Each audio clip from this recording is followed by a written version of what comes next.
So ito nga po guys yung ginagawa namin guys, power divider guys. So may tornilyo po kami guys na hindi makuha sa ilalim guys. Tornilyo po na naputol lang po guys sa loob.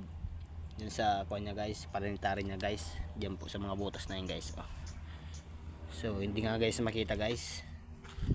So kanina pa nga kami guys. So yun na lang nga po guys para maisalpak namin doon guys. So ayun nga mga gamit namin guys, mga tools guys. So ikutin natin po guys. So ayan po yung guys pantakip niya guys. So ayun yung mga gulong na ikakabit guys.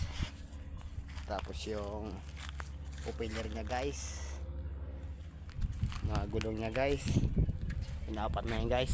So yun nga po sila guys. So atong ilalim guys to diri siya guys, nakasalpak sa ilalim guys. So atong kabit na ako yung propeller guys sa ilalim kay bugat kaayo adto pa sa dulo mahaba na yung guys. So yun lang nga po guys, inaantay namin guys para makauwi na guys sa Mindanao guys, para makalipat na kami guys sa Mindanao po guys. So yun nga po guys. So ayun nga yung muli yung gaya guys, putol yung muli sa pangunahan guys. So ito nga pa ng dump truck na to guys. Wow.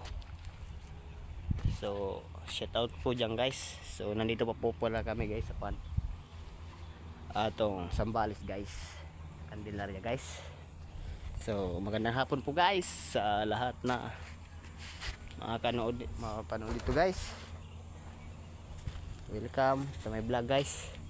So shout out po tayo guys, mga mekaniko po dyan guys. Thank you po guys.